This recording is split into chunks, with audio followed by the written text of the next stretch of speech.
Hey folks, I got another idea for you tonight. This is going to be part 2 in my Atheist Teaches the Bible series. So if you have not seen the first one, well, this one is going to expand on some of those ideas, but it's also sort of a prerequisite for some of those ideas. So if you watch these out of order, don't really worry about it too much, okay? But if you can at all, definitely go back and start at number 1 and then work your way through, okay? So, and in this one, I'm going to take one of the ideas that I mentioned in the previous video about why God is referred to in the masculine and unpack that a little bit for you so you have a little more of a conception of where I'm going with that.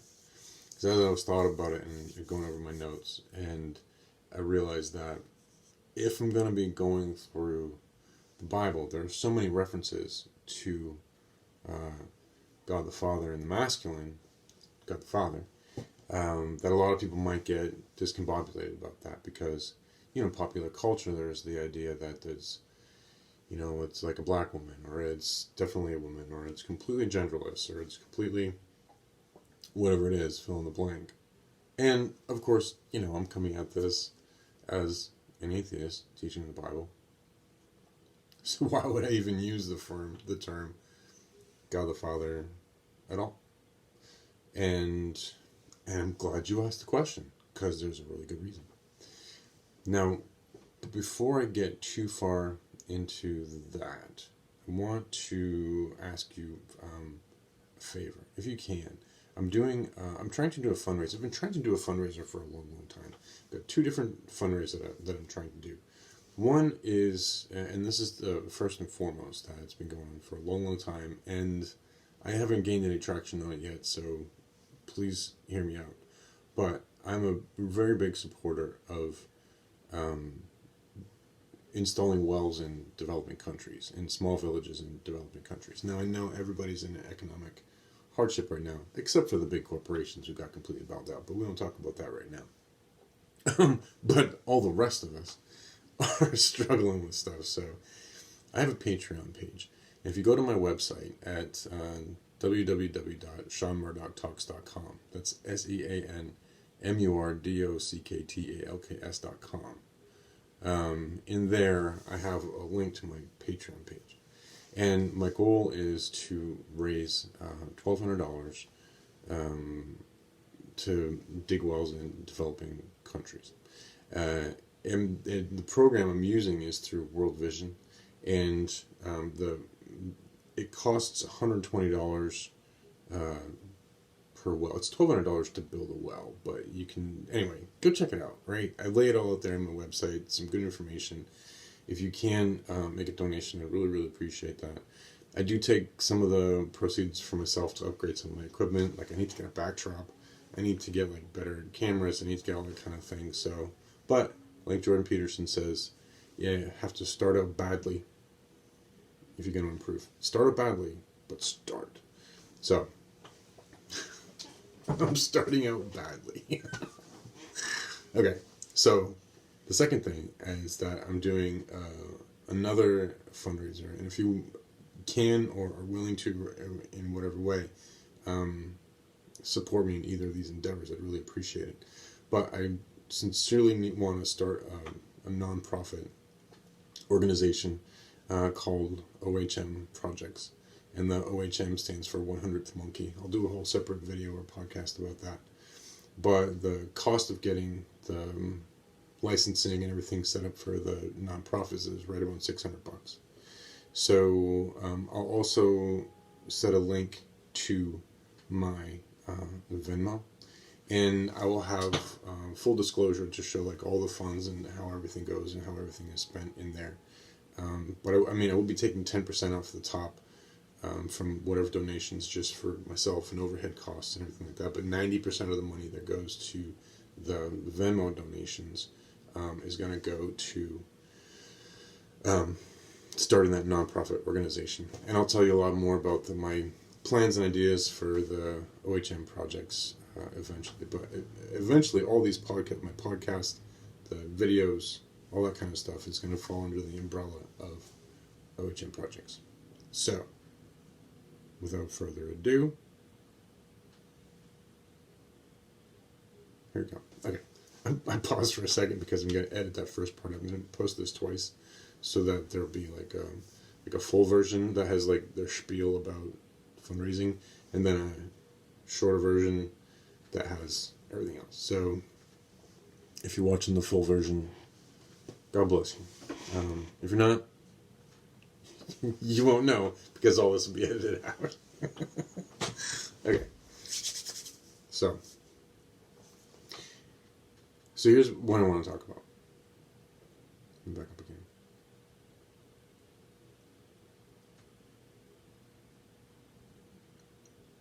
Okay. So if you watch the first video in this series, then you already know a little bit about my background and where I'm coming from. This series, as I mentioned, as you should know by now, is titled An Atheist Teaches the Bible. And the beginning part of this, the first sort of season of this series, I'm going to be going through the first books of the New Testament, the Gospels, and I'll also be adding in the Gospel of Thomas, possibly the Gospel of Mary, to teach those from their perspective of an atheist. And I think that's important, as I mentioned in the other video, because these are concepts that were, right, wrong, or indifferent, some of the fundamental building blocks of Western society. And if you are a Westerner, whether you know it or not, whether you believe it or not, whether you like it or not, much of your thought processes are grounded in these ideas, right? They're grounded in the Judeo-Christian traditions, they're grounded in Greek philosophy, they're grounded in Roman philosophy, but there's a lot of things that are in the Christian faith that have been thrown out. And it's important to take another look at them, because in our day and age, we really, really need some of these concepts back. You don't have to adopt all of Christianity back. In fact, I don't recommend that you do, especially modern Christianity. But hear the concepts, because they might help. So, in this one, I'm going to talk about why God is referred to in the masculine. In another one, I'll talk about like what the concept of God is. But right now, I just want to talk about like why God is referred to in the masculine. And this is going to get a little bit woo-woo. So, do you guys ever watch Answers with Joe? And he's got like the woo-woo button. It's a little bit of woo-woo button, okay? But not too much. So, here's the concept. First of all, is that if you look at the concept of God overall, right? What we've sort of done, especially through our evolutionary history, is the masculine figure within the family, or within the town, within the society. The dominant masculine figure was the king, or the mayor, or the father, or something like that. And it was the defender and the provider, and the bringer forth of ideas and things like that. And it was also the one that went out and harvested meat and harvested food and did all those other sorts of things. Whereas the feminine, the mother, was the one who stayed at home and nurtured and nursed and changed. And you look at those, not just traditional roles, because a lot of times when you say traditional roles, a lot of people think of traditional roles within the West and like the 1950s mom, in the kitchen and baking and doing things like that. But I'm talking like further back into antiquity, because you have to remember that was it Paglia? Miss Paglia, I forget her first name, but she talks a lot about how. Sorry, somebody outside was just yelling.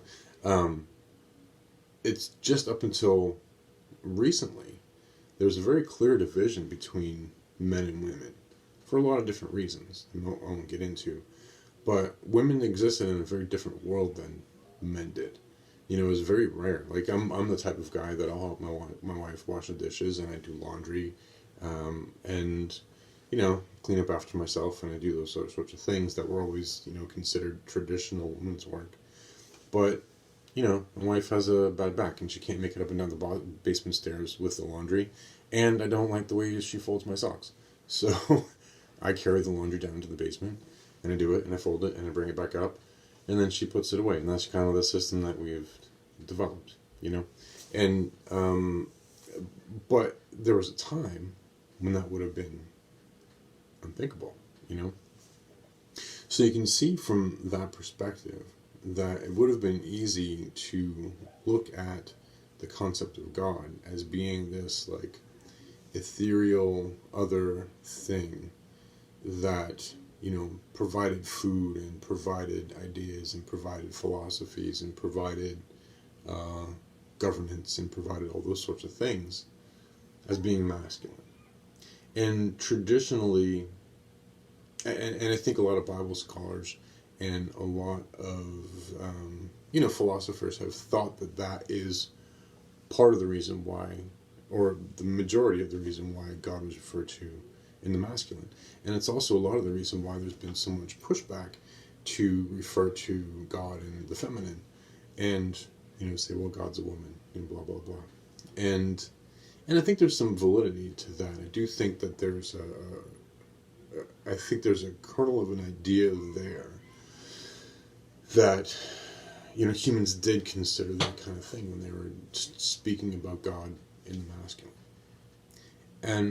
But the more that we learn about quantum mechanics, and the more that we learn about the nature of reality, and the more I've learned through meditation and through some experiments with psychedelics, the more that we are coming to understand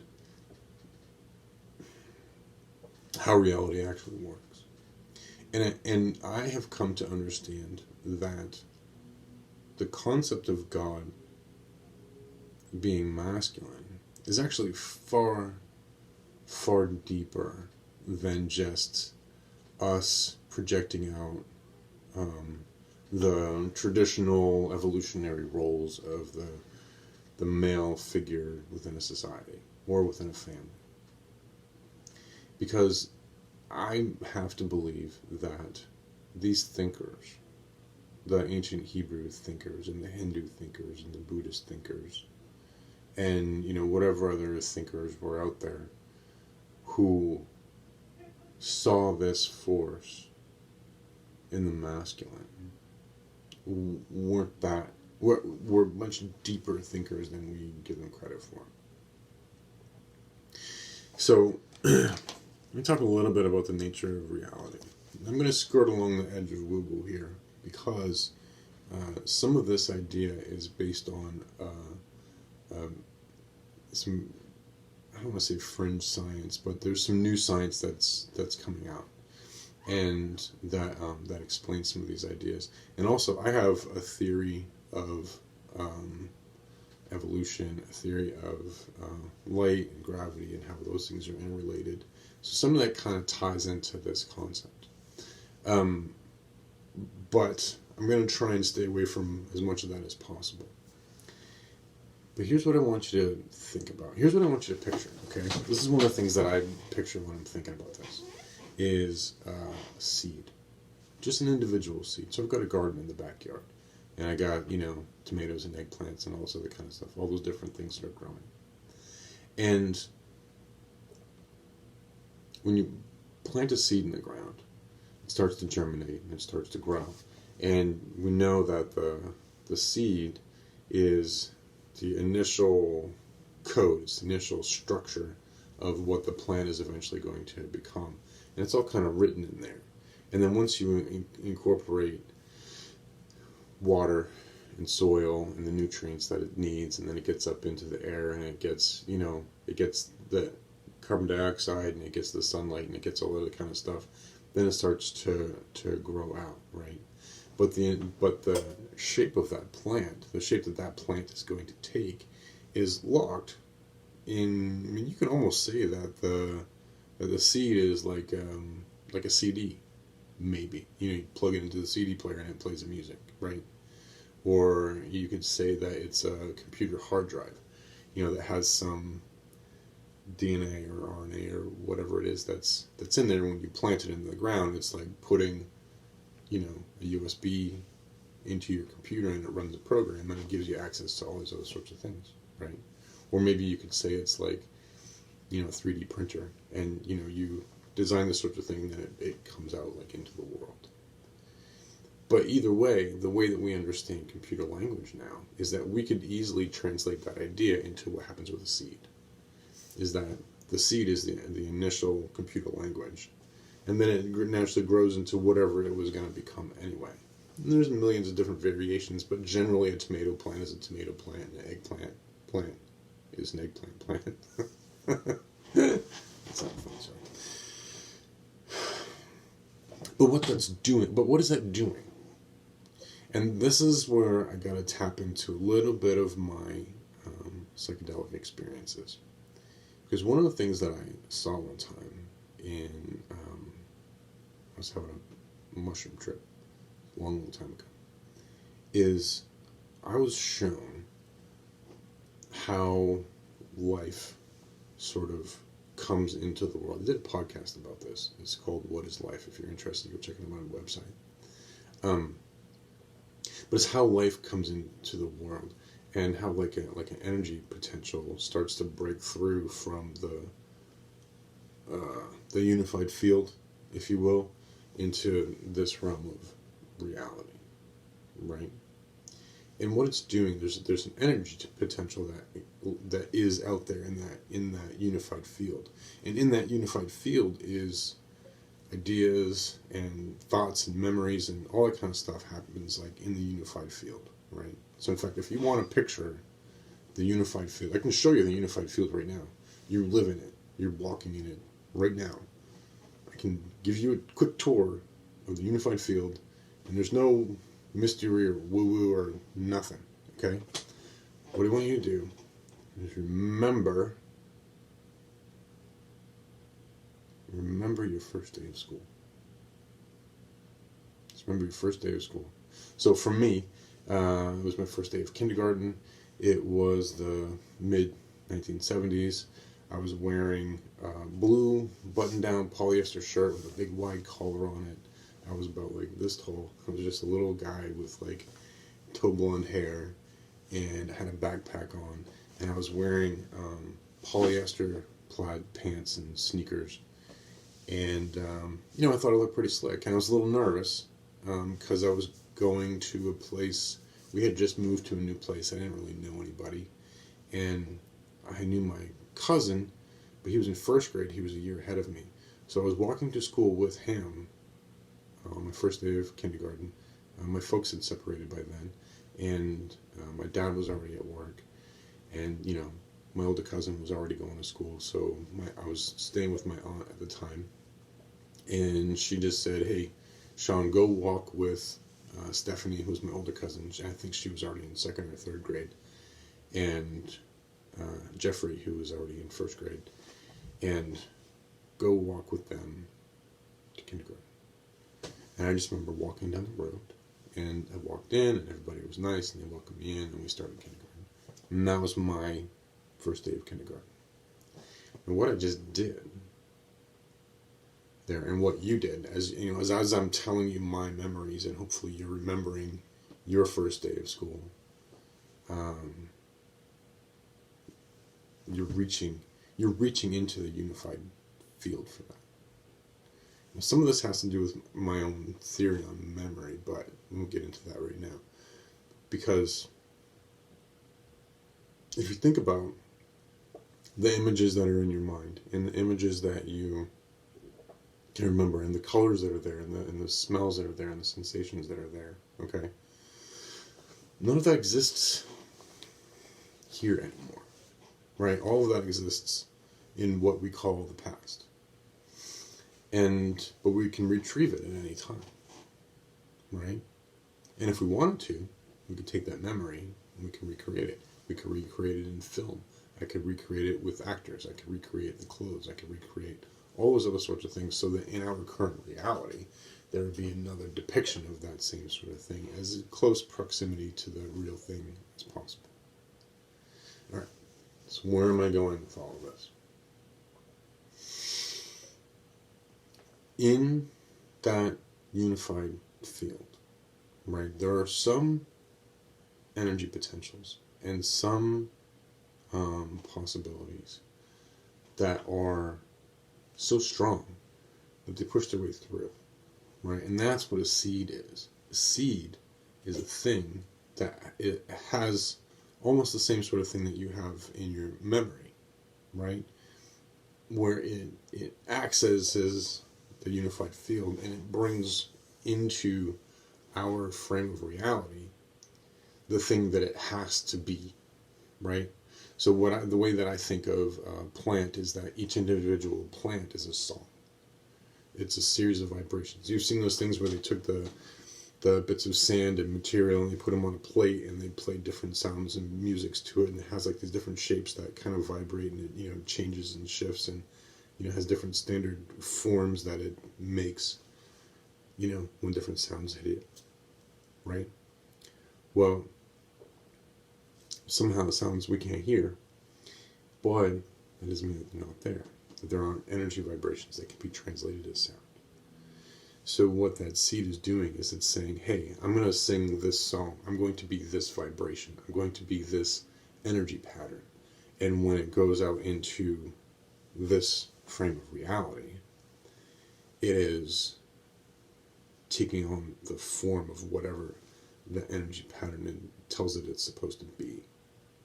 So in a way, a seed is a portal into the unified field. And dude, I don't even smoke weed, but sometimes. But alright. So what does any of that have to do with God? I'm glad you asked. So back up. I'm about to go deeper into this. If you look at the nature of masculinity and femininity, and again, I have a whole separate podcast about masculine and feminine, not male and female, masculine and feminine, okay? Masculine energy is like a driving force. I mean, you think of intercourse between, humans and mammals and many reptiles and birds and whatever. I know that there are some species who don't do it like this, but generally speaking, the masculine, the male of the species, has a phallus, and it penetrates into the female of the species and deposits some stuff, and then new things grow and then pop out of the female. Probably the majority of species on the planet, there's some variation of that, right?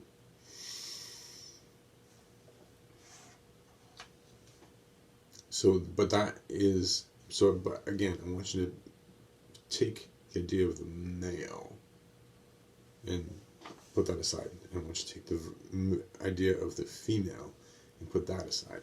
And I want you to think about the idea of the masculine and the feminine as the yin and the yang that are inner circling each other. Okay? And I want you to think about the energies there. So, in feminine energy, if you're in a feminine frame of mind, right? Then if you're living in a feminine energy, then when you're on your way home from work, you're going to... Is it 26 minutes? All right. Okay, well, a lot of it's going to end out. Okay. All right, if you are in a feminine energy space, then if you're on your way home from work, say, you may take the longer route home, you may go down by the river, you may do something like that to go just see how things are. Or you may be listening to a story or an audiobook, or there's a song on the radio, and you pull into the driveway, and you're like, I'm just going to enjoy this for a moment, it's going to be okay, and then I'm going to go inside and do the things that I got to do. And that's when you are in a feminine energy space. Now, if you're in a masculine energy space, then you're going to say, I got to go. I'm going to take the most direct route. I got to go straight home. Got to do this, got to do this, got to do this, got to do this, and just like you're just going to drive through and plow through and take care of stuff. Okay. So that's kind of the difference between masculine and feminine energy. Now, here's where we get back to the seed. Because the reality space where we live, right, We call it Gaia. Some people call it Gaia. And because it is the feminine, but it's not only the earth that's the feminine, it's also the air, it's the clouds, it is space itself, it is like the entire cosmos that we see. It is this entire, Gaia is not just our planet Earth, but the entire cosmos that we know, the entire known physical universe. The Earth, the Moon, the Sun, the planets, the galaxy, other galaxies, galaxy clusters, star nebulas, everything. It's Gaia. And all of that is a feminine space. It's a feminine space, right? So I know I just went from like Earth to nebulas and galaxy clusters, but now I'm going to take you back down to a seed. Okay? Because what happens is within that feminine space, when that seed starts to grow, the energy, the signature, the memory, the idea that wants to push through and become the tomato plant is coming through that point. It's that portal. It's coming through that point of the seed and moving through that seed and developing out and becoming a tomato plant. And it's that masculine energy that pushes through that portal and becomes that song and develops into that plant and makes the plant grow. And because it is the masculine force and it's pushing its way through, because it's driving, because it's just going. Life is just going. Life is just happening. It drives and it goes and it goes and it goes and it goes and it's moving forward. So therefore, life itself is masculine energy. And therefore, the concept that we come to call God, or the Tao, is masculine. And that's why when Jesus is referring to God the Father, that's what he's talking about. He's talking about that idea that it's this force of life that's moving into this feminine space as a masculine energy that's like driving and thrusting everything out through it, right? And we have the same sort of thing. We grow from a zygote into a human being. And plants grow, birds grow, everything grows. You know, and there's that constant cycle. And within this realm, there's still the yin and the yang, right? And that's another hard thing to understand. But you have to know that this is a constant cycle. So this whole feminine space that we have still has masculine and feminine within it. They're all cycling all over the place, okay? But on the larger, grander scale, all the way out through like this entire three-dimensional reality that we can see and touch and feel and everything like that is in itself a feminine energy space.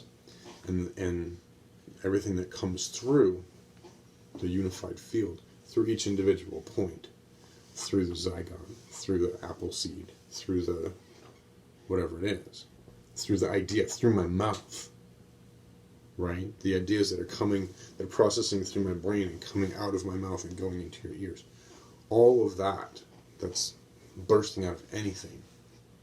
The photons that are shooting out of the sun right now, those are masculine energies going all over the place. And they're flowing out and they're becoming masculine and feminine and all this other kind of stuff. But the fact that they enter into it shows that this overall thing is feminine. And the thing that's pushing all of that through is the masculine energy. So,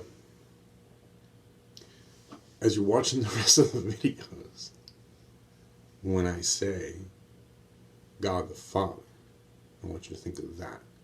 Take this idea of like an old white dude with a beard sitting on a throne and just pitch that. It's no, not at all. okay? I want you to think of perfect love, and perfect intention, and perfect source, and perfect Tao, the masculine energy from within the Tao, okay? I'll get into a little bit more about the Tao with that later on, but keep that in mind, please, okay? And if you can, I don't know if this isn't going to set well with a lot of people, and that's fine. But I mean, this is what it is. This is where these things come from. I mean, if you go deep into the Masonic teachings, if you go deep into Kabbalah, if you go deep into quantum physics, if you go deep into Christian mysticism, if you go deep into Hinduism or Buddhism or any of the really ancient faiths, not the newer faiths so much, and by newer I mean like modern Christianity and up. You got to go back before modern Christianity. I think you can make a good argument that Christ was the ending point of that idea. So part of the reason why he came along was to preserve that idea throughout time. And those things were written down so that we would still have a memory of it later on, because it's been largely forgotten, right? Because this idea is absent from almost any faith that's come along since Christ was on earth. And they were pretty common ideas before that time period. I won't go into why right now. Anyway, so that's it, right? I mean, part of me thinks I should categorize this under like another off the deep end. So, yeah. But, anyway, so moving forward, please keep that kind of thing in mind. I look forward to feedback, questions, comments, answers, problems. Please keep everything nice, kind, and polite, and civil. Just so that you're aware, I've got a 3 strikes rule. If there's anything that is that I see that's like unkind or uncharitable towards me or towards anybody else, we're done. We'll find some other way, and I'll find some way to make sure that you.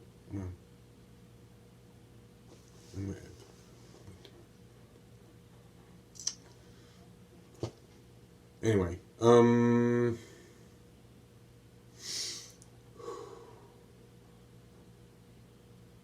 so be kind, love one another, keep striving, keep pushing the envelope, take whatever it is that I say with an attitude of open-minded skepticism, and research it on your own. And we'll get there. We'll work together, make the world a better place. All right?